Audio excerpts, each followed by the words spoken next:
Good day, good people. My name is Jenny Wako. I'm an entrepreneur, a business consultant, a speaker, as well as a content creator. And this is Chronicles of a Young Entrepreneur.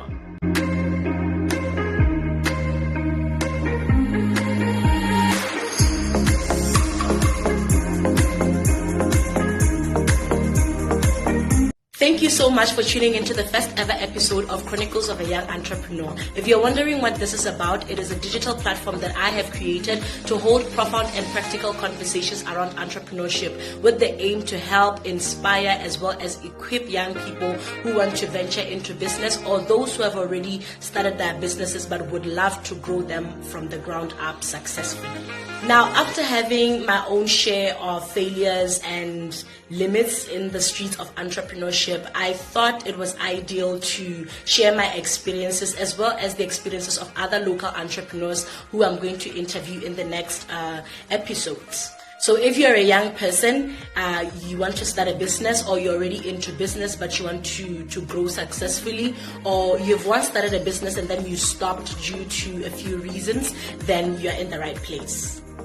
In our first episode, I would love to talk about a few business necessities that most small business owners in Botswana miss. However, they are super important. So the first thing that you need to know is that no matter how small your business is, it needs to be registered.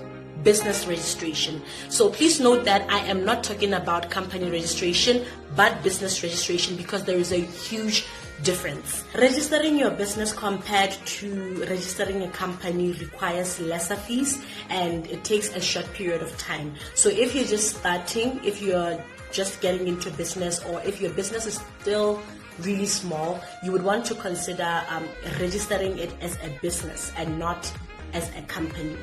I believe that registering your business while it's still small has a few benefits to it. One of them being that it helps you as the owner to give your business the seriousness and the commitment that it deserves for it to grow and to expand as you want it to. Secondly, I believe it is very important to register a business because it helps you to be accountable. So if you do things by the book, it helps both you, the owner of the business, and the business to escape a couple of errors or penalties that you could have possibly encountered had you not registered your business. Lastly, I believe that registering your business is important because it helps you create or form some sort of professional image and relationship between your business and the customers. There are so many benefits to registering your business while it is still small, a lot of them. I know that a lot of people are familiar with how you're supposed to register your business, or they know what you're supposed to do, but at the same time, I do not want to assume that everybody that is going to watch this video already knows how you're supposed to register your business. Now, this is how you register your business. Okay guys, so this is how you register your business with SEPA. You go onto Google or whatever browser that you'll be using, and then on the search bar you type in the website link. If you don't know the website link, it's okay, you can just type SEPA and then it will just direct you to their website. So I'm gonna type in that link right now. I hope you're watching. You can take a screenshot, it's appearing right there. You click onto it, it will direct you to the website, and then you have a few options there. So if you already have an account with SEPA, you can click on login to OBRS, but if you don't have an account, that means you'd have to click create profile. Right, and then scroll down to create your profile. Make sure to click there what you're on the website for. I'll click for my own business, and then it's going to require your email address, password, all of that. And then it's really simple. You'd have to just follow the steps when creating the profile, and they will also tell you which documents you need in order to set up an account. That is your Omang, your certified copy of Omang, your your secretary's documents as well, and then you just have to follow the steps like that, and then it will only take 3 to 5 days until you have a reply from SEPA of the name that they have reserved for your business, because you're going to have to submit 3 names, right? So yeah, it's that simple. I could show you step by step how you get to register, but I already have an account with them and I cannot create a new one. So really just log into their website and everything will be easy from there. Secondly, no matter how small you think your business is, it is important to have a business plan. I can never emphasize enough how important a business plan is for every business. And most people, well, some people would tell you that I started my business without a business plan and it is doing really well. That is true, but at the same time, you would find out that had those people put down a proper plan on paper, they would have been able to escape some of the things that they encountered. They would have been able to escape some of the losses that they encountered when they started the business. You need to know and understand that a business plan is not just a fancy document that you get to write for the sake of writing, but it is a very crucial aspect of your business, in the sense that it's going to give you direction through every stage of your business. In my experience, not having a business plan for some of the businesses that I have established before costed me a lot. For example, there's a point where I got disappointed by suppliers and I didn't know where I was going to get suppliers. And that time, clients wanted their products and I didn't have suppliers that could give me what the customers wanted. So it's little mistakes like that you really want to avoid, and you're going to avoid them if you have a proper business plan on paper. A business plan helps you with so many other things. For example, if you want a loan from a bank to start your business or to expand the business, if you want a fund from government institutions, it helps you with a lot of things. So you need to implement it.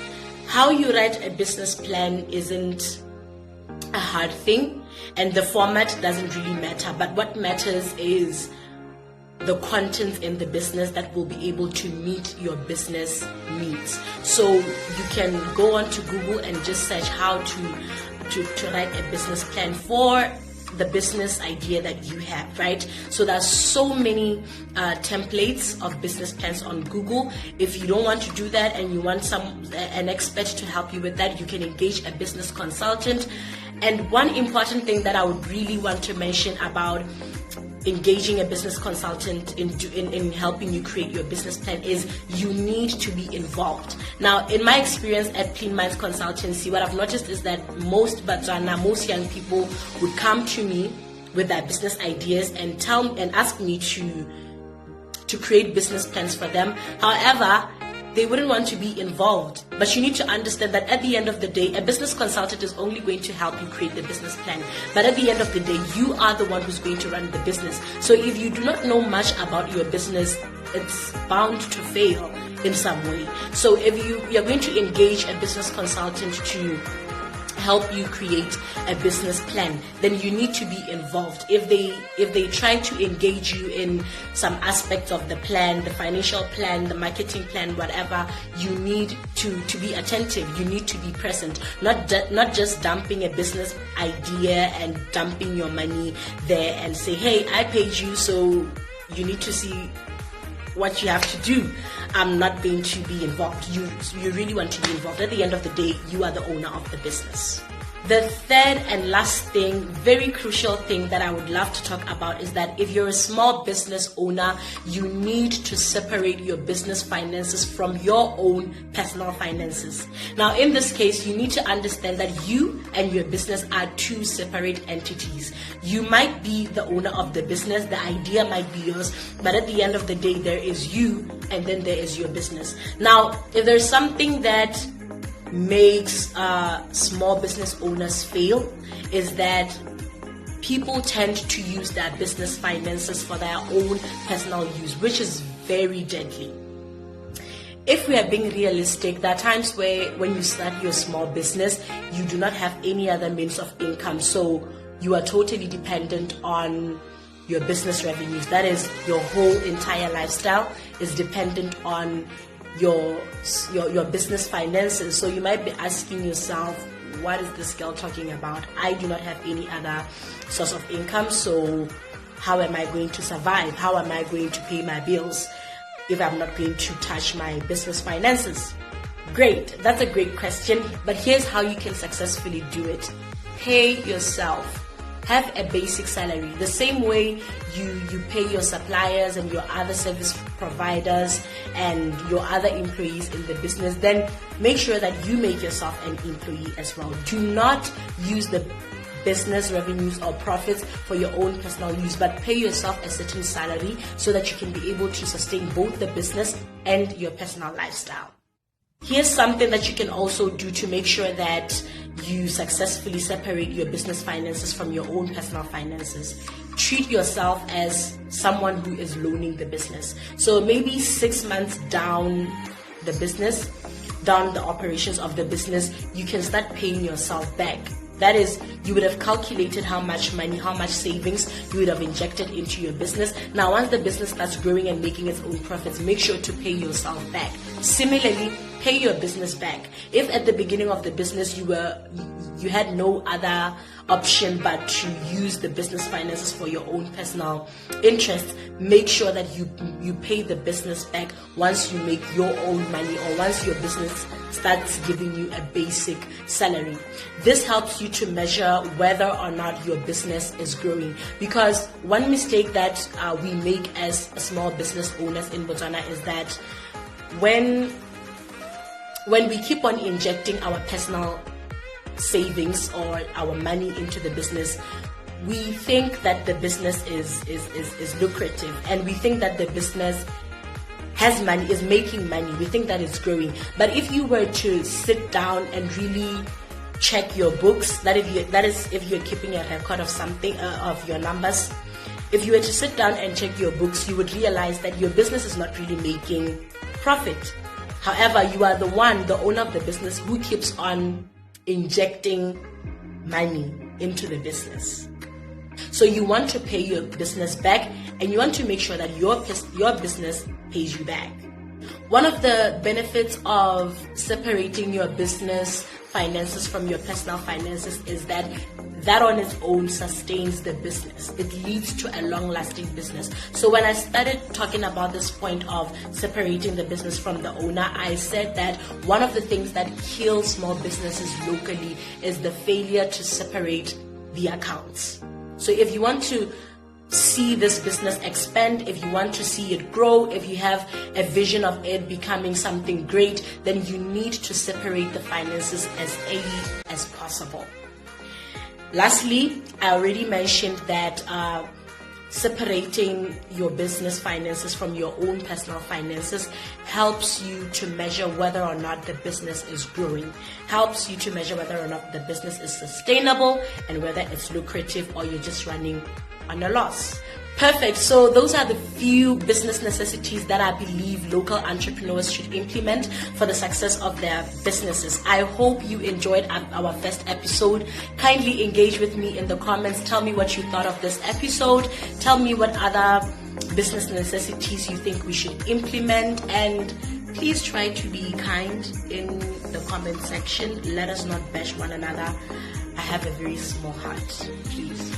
From me, Jenny Mwago, and the rest of Chronicles of a Young Entrepreneur team, bye-bye.